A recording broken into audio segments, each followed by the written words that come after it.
General entry का question number 10 देखिए। मनोहर के खाते में निम्नलिखित लेन देनों का रोजनामचा कीजिए। लिपिक को देय वेतन 12,400, अदत्त मजदूरी 5600, वेतन और मजदूरी नकद दिया 1000, किराया अग्रिम दिया 1600, चंदन मिस्त्री को मरम्मत व्यय दिया 1400, कार की मरम्मत जिसका भुगतान अभी नहीं हुआ है 2000। ठीक है, तो पहले हम इतना देखते हैं। लिपिकों को देय वेतन, लिपिक को देय वेतन, देखिएगा इसको हम कैसे हल करते हैं। देय वेतन का मतलब कि जो वेतन है कि अभी देना बाकी है, ठीक है, आउटस्टैंडिंग सैलरी कहेंगे। तो आउटस्टैंडिंग सैलरी का क्रेडिट बैलेंस होता है, ठीक है। आउटस्टैंडिंग सैलरी लायबिलिटी है और लायबिलिटी का क्रेडिट बैलेंस होता है, ठीक है। तो आउटस्टैंडिंग सैलरी को हम 12,400 से क्रेडिट करेंगे, ठीक है। तो और एक दूसरा खाता आपका सैलरी अकाउंट प्रभावित हो रहा है, तो एक खाता आपका क्रेडिट हो गया तो सैलरी ऑटोमेटिक आपका डेबिट हो जाएगा। तो जनरल एंट्री बनेगा salary account debit to outstanding salary account, ठीक है।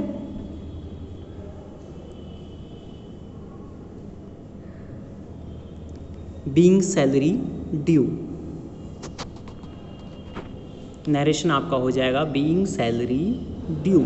अगला है अदत्त मजदूरी। अदत्त मजदूरी का मतलब कि वेतन का भुगतान किया जाना अभी बाकी है, तो अदत्त मजदूरी को हम कहते हैं आउटस्टैंडिंग वेज, ठीक है। तो आउटस्टैंडिंग वेज ये लायबिलिटी है, लायबिलिटी का क्रेडिट बैलेंस होता है, तो आउटस्टैंडिंग वेज को आप क्रेडिट करेंगे तो वेज आपका ऑटोमेटिक डेबिट हो जाएगा। नरेशन बनेगा wage account debit to outstanding wage account. 5600 से आप डेबिट करेंगे और 5600 से क्रेडिट करेंगे, ठीक है। अगला है वेतन और मजदूरी नकद दिया। वेतन और मजदूरी एक प्रकार का व्यय है, तो नाम मात्र खाते के अनुसार सभी व्यय एवं हानियों को हम डेबिट करते हैं। Salary and wage account debit, ठीक है, 1000 से। और टू कैश अकाउंट, बदले में कैश आपका जा रहा है, ठीक है। नरेशन बनेगा आपका, जनरल एंट्री करेंगे salary and wage account debit 1000 to cash account. Salary हो या वेज हो एक प्रकार का व्यय है, तो सभी एवं व्यय हानियों को हम डेबिट करते हैं, बदले में कैश जा रहा है, तो जो संपत्ति व्यवसाय से जाए वास्तविक खाता के रूल्स के अनुसार उसे हम क्रेडिट करें, तो 1000 से आपका कैश क्रेडिट हो जाएगा, ठीक है। अगला है किराया अग्रिम दिया। तो अग्रिम किराया को हम प्रीपेड रेंट बोलते हैं, ठीक है, पूर्वदत्त किराया, ठीक है। प्रीपेड रेंट एक प्रकार का असेट्स होता है, असेट्स का डेबिट बैलेंस होता है, ठीक है। तो प्रीपेड रेंट को हम डेबिट करेंगे। और टू रेंट अकाउंट, ठीक है, 1600 से। Being rent paid in advance, narration आपका बनेगा being rent paid in advance. अगला है चंदन मिस्त्री को मरम्मत व्यय दिया, ठीक है। तो मरम्मत व्यय को हम रिपेयरिंग एक्सपेंसेस कहते हैं। रिपेयरिंग एक्सपेंस एक प्रकार का व्यय है, तो सभी व्यय हानियों को हम डेबिट करते हैं, तो रिपेयरिंग एक्सपेंसेस डेबिट 1400, बदले में आपका कैश जा रहा है, तो टू कैश अकाउंट वास्तविक खाते के रूल्स के अनुसार जो संपत्ति जाए उसको क्रेडिट करते हैं, तो कैश अकाउंट को हम क्रेडिट कर देंगे। बीइंग रिपेयरिंग एक्सपेंसेस पेड, ठीक है। पेट्रोल के लिए नकद भुगतान, पेट्रोल एक्सपेंसेस आप लिख सकते हैं, या फ्यूल एक्सपेंसेस अकाउंट डेबिट 2500। सभी व्यय हानियों को हम डेबिट करते हैं नाम मात्र खाते के रूल्स के अनुसार, बदले में कैश आपका जा रहा है, तो जो संपत्ति जाए उसे हम क्रेडिट करेंगे। एंट्री बनेगी fuel expenses account debit 2500 to cash account, ठीक है, being fuel expenses paid. Bank व्यय, बैंक व्यय ये भी व्यय है, नाम मात्र खाता, तो बैंक चार्ज अकाउंट डेबिट और बदले में कैश आपका जा रहा है, तो टू कैश अकाउंट 300 से आप डेबिट करोगे, 300 से क्रेडिट करेंगे, ठीक है। अगला है आपका कि घोड़ा मर गया और उससे कि मृत शरीर से 600 प्राप्त हुए, ठीक है। तो घोड़ा मर गया, उसे 600 आपको प्राप्त हुए, 600 आपको कैश मिला, तो कैश अकाउंट डेबिट, कैश आ रहा है तो जो संपत्ति व्यवसाय में आए डेबिट करेंगे। और loss of live stock account, ठीक है, 5600 का आपका घोड़ा था, उसमें से 600 आपको मिला, यानी कि 5000 का आपको लॉस हुआ। तो सभी व्यय एवं हानियों को हम क्या करते हैं, डेबिट करते हैं नाममात्र खाते के रूल्स के अनुसार। तो लॉस ऑफ लाइव स्टॉक के अकाउंट डेबिट 5000, और ठीक है, और टू लाइव स्टॉक अकाउंट, ठीक है।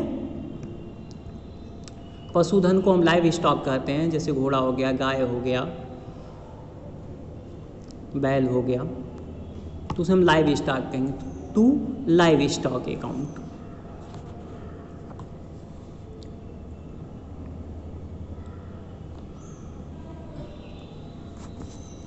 नरेशन आपका वही बन जाएगा कि घोड़ा मर गया, being horse dead and ₹600 received from his dead body, ठीक है, and loss from livestock is 5000। अगला है बीमा अग्रिम दिया, ये प्रीपेड इंश्योरेंस है, पूर्वदत्त इंश्योरेंस, अग्रिम बीमा एक प्रकार का व्यय है, ठीक है। और प्रीपेड इंश्योरेंस असेट्स होता है, असेट्स का आपका डेबिट बैलेंस, तो हम इसको डेबिट करेंगे, 1700 आपसे डेबिट करेंगे। और टू इंश्योरेंस अकाउंट, 1700 से इंश्योरेंस को हम क्रेडिट कर देंगे, being insurance paid in advance, ठीक है। अगला है आपका किराया उपार्जित पर अप्राप्य। उपार्जित किराया को हम एक्रूड रेंट बोलते हैं, ठीक है, उपार्जित किराया एक्रूड रेंट। एक्रूड रेंट ये भी आपका असेट्स है, असेट्स का आपका डेबिट बैलेंस, ठीक है, डेबिट करेंगे एक्रूड रेंट अकाउंट को 2300 से, और टू रेंट अकाउंट 2300 से आपका ये क्रेडिट हो जाएगा।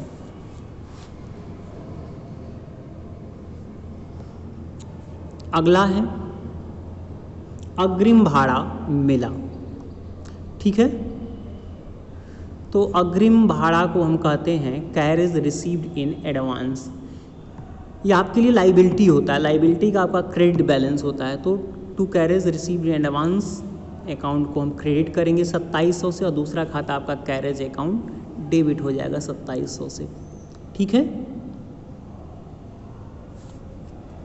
नरेशन आपका बन जाएगा बीइंग एक्रूड इंटरेस्ट रिकॉर्डेड। अगला है उधार माल खरीदा। तो देखिएगा, वो माल आप खरीद रहे हैं तो परचेज को हम डेबिट करते हैं, परचेज अकाउंट डेबिट, जो संपत्ति आए उसको हम डेबिट करते हैं, ठीक है। और देने वाले को हम, उधार देने वाले को क्रेडिट करते हैं, तो उधार देने वाले को हम क्रेडिटर कहते हैं, ठीक है। जिससे आप उधार लेते हो आपके लिए लाइबिलिटी है, ठीक है, क्रेडिटर।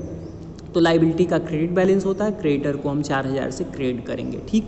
अगला है उधार माल बेचा। उधार माल बेचा, सेल्स को हम क्रेडिट करते हैं, 5000 से आपने क्रेडिट किया, ठीक है। और पाने वाले को हम डेबिट करते हैं, तो पाने वाला आपका डेप्टर हो गया, उधार पाने वाले को हम डेप्टर कहते हैं,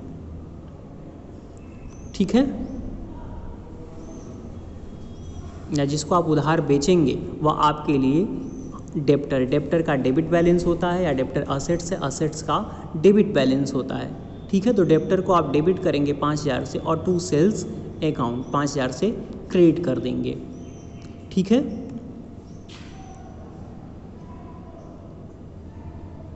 अगला है आपका विविध व्यय चेक द्वारा दिया। विविध व्यय, तो किसी भी प्रकार के व्यय एवं हानियों को हम डेबिट करते हैं, सन्ड्री एक्सपेंसेस अकाउंट डेबिट, और टू बैंक के अकाउंट,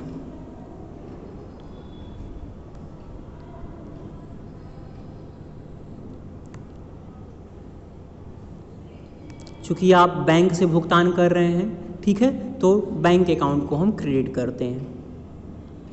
कैश से भुगतान करें तो कैश को क्रेडिट करते, ठीक है।